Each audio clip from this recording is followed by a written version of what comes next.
Bonjour et bienvenue dans ce nouvel épisode de Psychologie Comptoir spécial Noël. Il faut savoir quelque chose sur moi, j'adore Noël. C'est ma fête préférée, toutes fêtes confondues durant l'année. Alors je vous vois venir, gna gna gna, j'ai pour les cadeaux. Alors je vais pas dire non car ça serait faux, mais Noël a toujours été une fête familiale pour moi, un moment privilégié que je passe entouré de ceux que j'aime. Et encore aujourd'hui, c'est la fête dont je garde les meilleurs souvenirs. On pourrait donc penser que j'aime les films de Noël, hein ? Eh ben non! Et maintenant que les fêtes sont passées, n'est-ce pas le meilleur moment pour vous regaver avec les films de Noël, hein? J'ai toujours été une insensible aux films de Noël. Vous savez, les téléfilms qui arrivent dès novembre sur TF1, les trucs mous du cul, gnangnan, précipités, chiants et...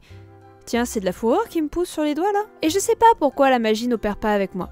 Elle devrait. J'aime Noël, j'aime les films de romance à l'eau de rose, alors les deux réunis ensemble, c'est cool, non? Eh ben pas tant que ça. Cependant, j'ai décidé aujourd'hui de ne pas me plaindre et de vous proposer une analyse d'un film que j'ai vu récemment et par ce biais vous montrer comment on construit un film de Noël. Et notre film du jour s'appelle Winter Break. Winter Break est un film d'Alexander Payne réalisé en 2023 racontant l'histoire de trois personnages, Paul, Angus et Mary, bloqués à l'école Barton durant les fêtes de fin d'année. Ces trois personnages qui n'ont rien en commun sont forcés de rester ensemble au sein du bâtiment, ce qui causera évidemment des frictions. Paul est un professeur borné, strict et sévère qui ne vit que pour l'éducation et l'école où il enseigne. Suite à un désistement d'un de ses collègues, il se retrouve contraint à garder les élèves qui ne peuvent pas rentrer à l'internat.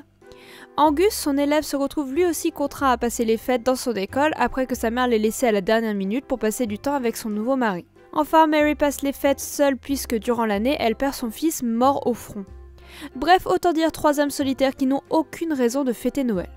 Au début, on nous introduit trois personnages via un aspect positif et un aspect négatif. De cette manière, on donne aux spectateurs une raison de les apprécier, mais on donne aussi aux personnages un objectif à surmonter. Paul est un très beau professeur, juste, passionné, mais un véritable ermite qui ne met jamais le nez hors de l'école. Tully est un étudiant brillant doté d'un sens du sarcasme hilarant. Cependant, constamment sur la défensive, il est provocateur et veut toujours en découdre avec tout le monde, ce qui l'isole des autres. Enfin, nous avons Mary, une femme bienveillante et amicale, mais bouleversée par le deuil depuis la mort de son fils durant l'année. Comme vous l'avez compris, on se retrouve avec trois personnes totalement différentes et supposées passer toutes leurs vacances de Noël ensemble. Pourtant, chacun va devoir passer un cap et affronter ses peurs afin d'évoluer, et ils ne pourront pas le faire l'un sans l'autre. D'un côté, ils apprennent des choses aux côtés des uns des autres. Si Paul apprend à prendre quelques libertés aux côtés de Tully, c'est Mary qui va le remettre à sa place face à sa dureté envers lui. Même si elle ne l'apprécie pas comme elle n'apprécie pas les autres étudiants riches et prétentieux de l'école, son côté maternel prend le dessus et elle rappellera au professeur que Tully aussi aimerait célébrer les fêtes comme il le souhaitait auprès de sa mère. De ce fait, Paul va prendre le temps de connaître l'étudiant qui, de son côté, comprendra qu'il ne faut pas juger les gens trop hâtivement et surtout qu'il n'est pas un moins que rien comme il le pense. Bien entendu, Mary n'est pas juste une intermédiaire pour qu'ils apprennent à se tolérer et à se donner des libertés. Elle aussi a une grosse épreuve à surmonter. On comprend au début du film que le fils de Mary est décédé durant l'année en cours et qu'il s'agit de son premier Noël seul, son mari lui aussi décédé très jeune. Malgré l'invitation de sa sœur, elle préfère rester à Barton, pensant que cela serait trop pour elle de voir sa famille durant cette période difficile de sa vie.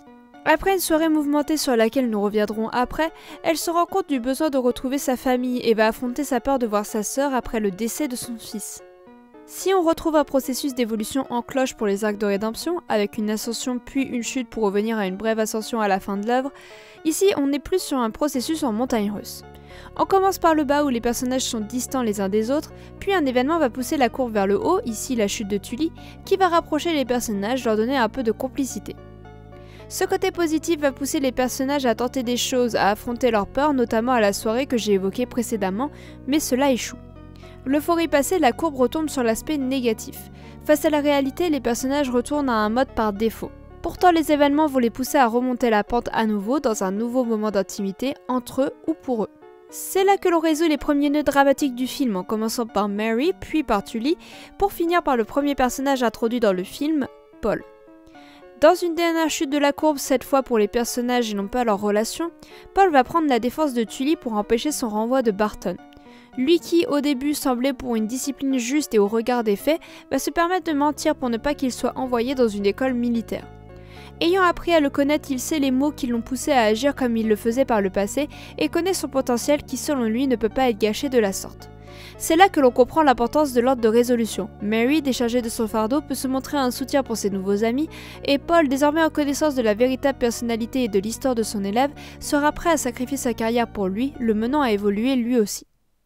Ce que j'aime dans ce film, c'est que si on sait où vont Mary et Angus dans leur évolution, on ne sait pas où va Paul. Maintenant sans emploi, il n'a plus de chaîne aux pieds, mais il n'a pas d'autre objectif en vue. Et c'est ça qui est génial. Tout comme lui, le spectateur peut imaginer ce qu'il va vivre par la suite. Va-t-il écrire son livre? Va-t-il rejoindre une autre école? Va-t-il voyager? Il peut enfin tenter toutes les choses qu'il n'osait pas faire, et maintenant qu'il ne peut plus revenir en arrière pour se complaire dans sa zone de confort, il doit prendre son destin en main. Grâce à cette famille composée de toutes pièces, les personnages ont pu se découvrir eux-mêmes, mais aussi s'ouvrir aux autres. Leur séparation, même si on se doute que leurs routes ne se recroiseront pas forcément de sitôt, n'est pas un adieu mais une promesse de se revoir un jour, car le lien qu'ils ont tissé durant ce moment de vulnérabilité est unique et ne peut pas être oublié.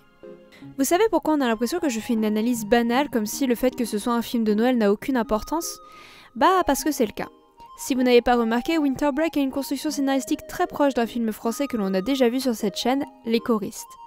On retrouve le même processus des montagnes russes avec des hauts et des bas dans les relations, mais qui à la fin, malgré les choses négatives qui peuvent arriver au personnage, laisse une porte d'espoir s'ouvrir, que ce soit parce que le personnage a eu l'impression de faire quelque chose de positif qui a son importance, ou parce que leurs actions au cours du film ont permis une étincelle d'espoir pour leur futur.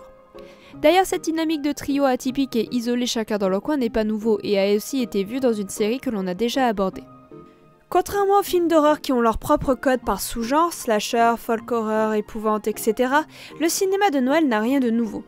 Attention, je ne dis pas que les codes des films d'horreur ne peuvent pas se retrouver dans d'autres types de fiction. Après tout, on a aussi abordé ça dans le note de comptoir sur les personnages hantés. Mais le cinéma d'horreur, de manière générale, a sa propre façon de créer des histoires, des personnages, et d'utiliser des codes pour correspondre à ce genre en particulier. Pour les films de Noël, il suffit de mettre un sapin, une guirlande et des cadeaux, et le tour est joué. On pourrait penser que j'exagère, mais si on y regarde d'un peu plus près, ce n'est pas faux. Quelques exemples me viennent en tête. Le Grinch est un personnage isolé car traité comme un monstre, puis grâce à l'influence d'une fillette, il va progressivement devenir meilleur et sauver l'esprit de Noël. Un grand méchant devenu méchant à cause des discriminations et qui, grâce à une influence positive, va changer et s'améliorer.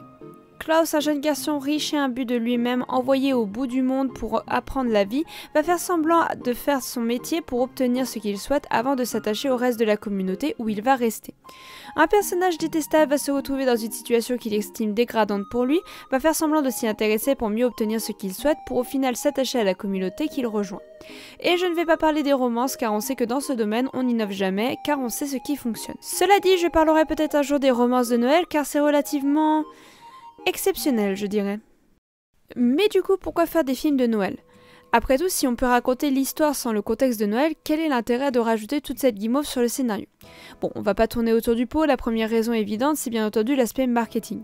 Comme Halloween, les films de Noël, ça vend bien, c'est nostalgique, c'est une période douillette et chaleureuse que tout le monde connaît. Ce qui m'amène à mon deuxième point, tout le monde connaît Noël. Que l'on célèbre cette fête ou non, il s'agit d'un événement relativement connu dans tous les pays du monde, avec une symbolique forte. Noël est une fête familiale avec des représentations chaleureuses, lumineuses et surtout un moment de trêve durant laquelle tout le monde est censé s'accorder et mettre ses différends de côté. Quand des fictions comme Die Hard ou Anna and the Apocalypse ont lieu à Noël, on renforce l'importance du drame qui les entoure puisque l'esprit de Noël devrait être associé à la paix et non à vivre des tragédies. Noël, c'est tout un imaginaire construit sur des dizaines d'années et l'appliquer sur un film lui donne un autre aspect, un besoin supplémentaire de réunir les personnages et leur accorder un moment de répit, de leur accorder le pardon. Winter Break entre bien dans cette catégorie où, au moment où les personnages sont les plus isolés, ils apprennent à mieux se connaître et à connaître les autres. Mon gros reproche avec les films de Noël est que l'esprit qu'on lui associe a tendance à accélérer les fins, notamment les résolutions de conflits dans les romances. Sous couvert qu'il s'agit d'une période de trêve et de pardon, on peut se permettre de résoudre de gros problèmes en un claquement de doigts et obtenir une fin positive pour les personnages. Je ne dis pas que c'est toujours le cas, mais on frôle une grande majorité. Ceci étant dit, la trêve de Noël a eu raison de moi, d'où mon épisode sur un film que j'ai apprécié et qui, je suis sûre, saura réchauffer votre cœur même en dehors des fêtes. C'est la fin de cet épisode, j'espère qu'il vous aura plu. J'ai eu du mal à trouver l'inspiration pour cet épisode et elle m'a sauté aux yeux en regardant ce film, d'où sa sortie tardive. Même si les fêtes sont désormais passées, j'espère que vous avez pu profiter à juste titre en compagnie des gens que vous aimez, dans le respect des traditions ou non. On entre enfin dans l'année 2025 et j'espère que, comme moi, vous prendrez de bonnes résolutions. Comme d'habitude, l'espace commentaire est ouvert pour vos remarques et avis, je suis toujours ravie d'échanger avec vous dans la bienveillance.